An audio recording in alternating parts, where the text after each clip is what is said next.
안녕하세요, 해추입니다. 오늘은 드디어 인생책 컨텐츠를 가지고 왔는데요. 작년부터 찍어야지 해놓고서 계속 미루다가 드디어 찍게 되었습니다.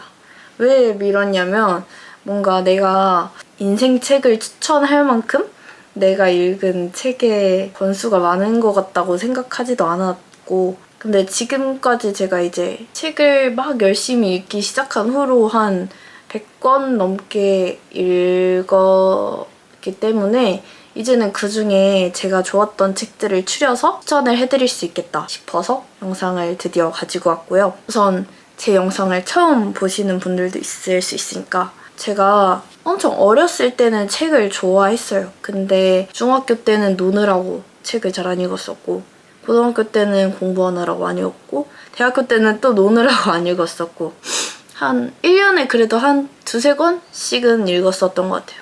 근데 이제 임용고시를 준비를 할 때 책상에서 내가 너무 읽기 싫은 책들을 읽고 있으니까, 이 시험 끝나면 내가 정말 읽고 싶은 책들을 읽어야겠다라는 생각이 들어서 임용을 붙고 2022년부터 책을 많이 읽기 시작을 했고요.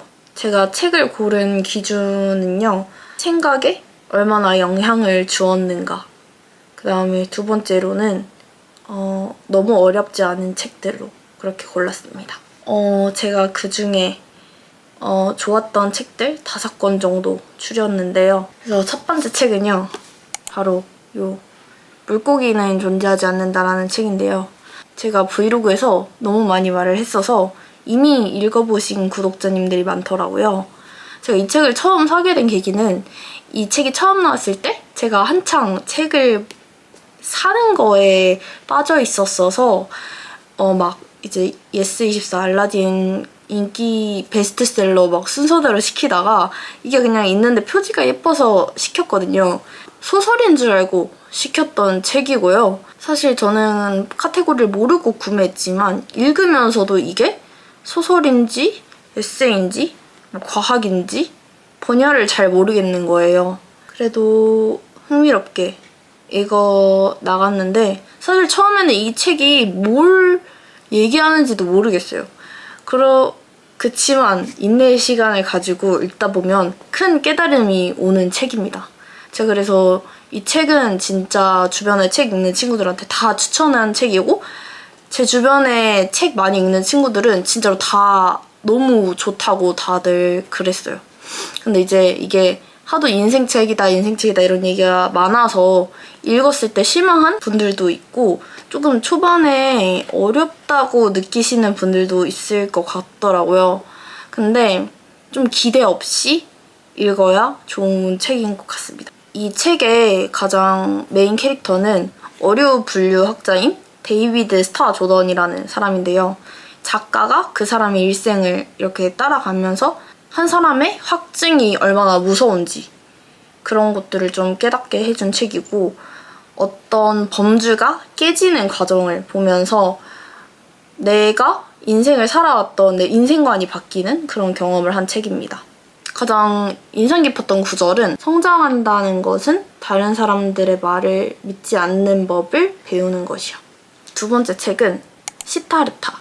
요거는 시타르타는 아니고 시타르타의 작가 헤르만 헤세의 책이에요. 시타르타는 읽고 팔았어요. 저는 읽고 바로 팔기 때문에. 저는 시타르타는 헤르만 헤세가 이제 시타르타가 온전한 깨달음을 얻는 과정을 일대기로 그린 소설인데요. 헤르만 헤세 소설을 3개 정도 읽어봤는데 시타르타가 가장 좋았고, 문장들이 생명력이 넘친다는 느낌을 받은 소설이었어요. 그리고 그 내용 자체도 한 현인의 일대기를 보면서 그 사람이 깨달음을 얻는 과정을 같이 경험을 하는 내용이거든요.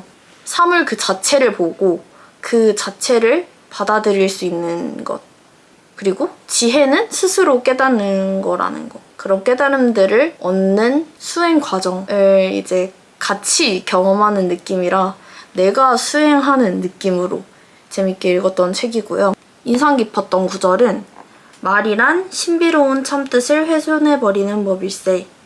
무슨 일이든 일단 말로 표현하게 되면 그 즉시 본래의 참뜻이 언제나 약간 달라져 버리게 되고 약간의 불순물이 섞여 조되어 버리고 약간 어리석게 돼버린다는 이야기야.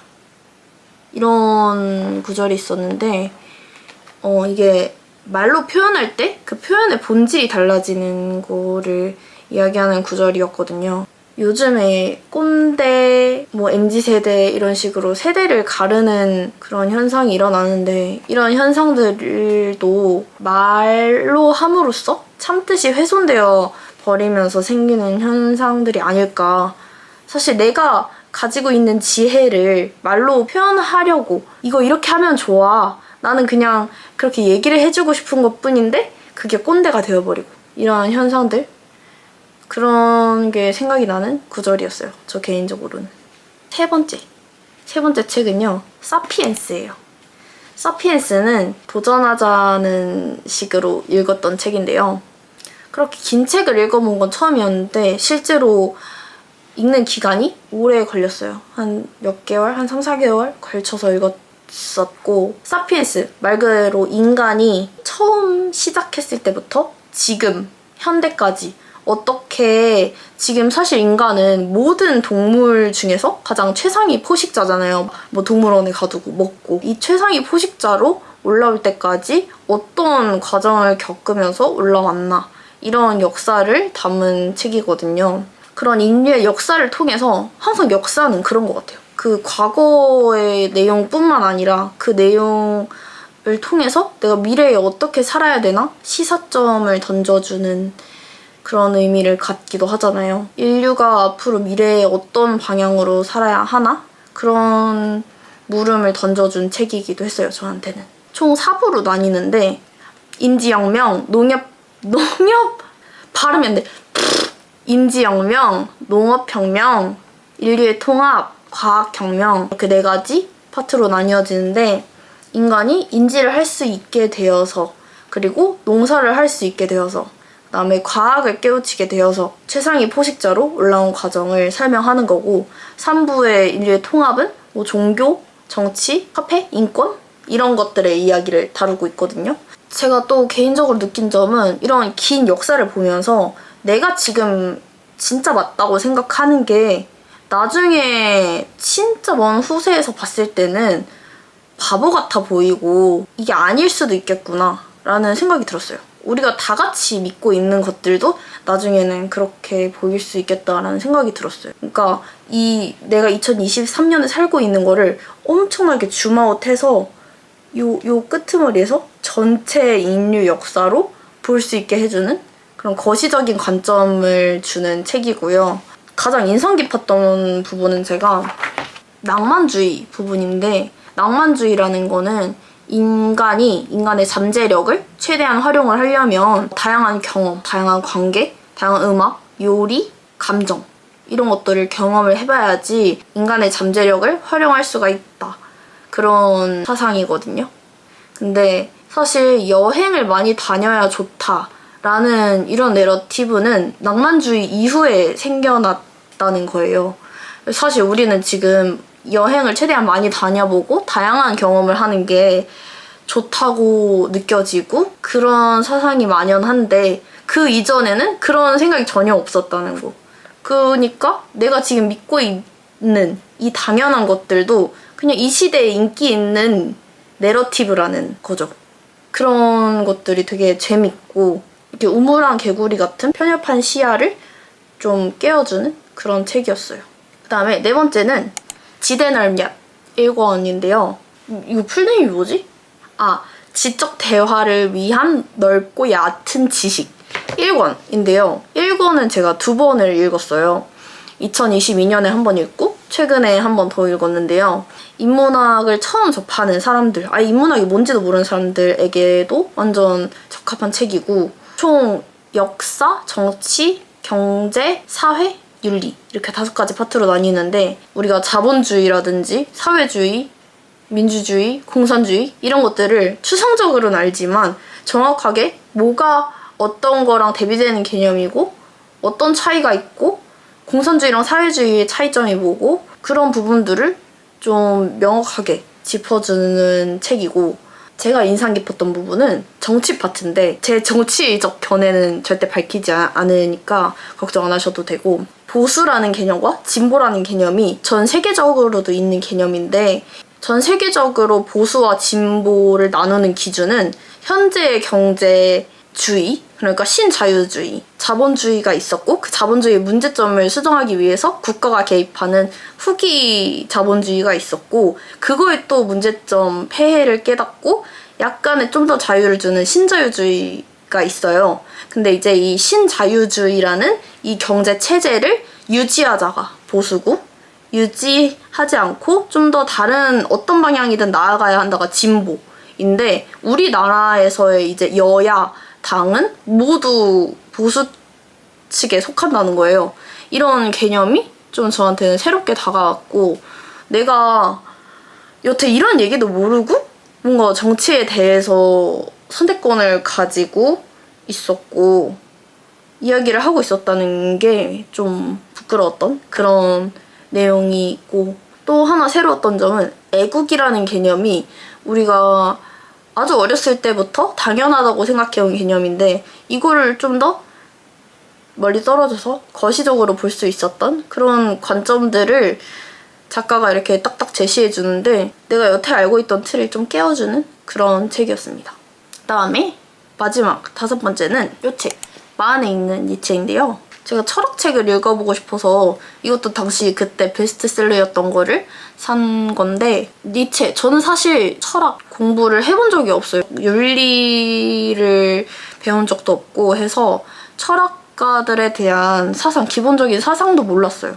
근데 이제 이 니체 책을 읽고 이 니체 철학과 저의 개인적인 철학이 일맥상통하다는 생각을 좀 많이 했고, 그래서 삶의 태도를 배우기 굉장히 좋은 책이라고 느꼈습니다. 처음에는 사실 제목에 마흔이라는 이야기가 있어서 좀 거부감이 들었었는데, 사실 별로 마흔에 대한 얘기는 별로 안 나오고요.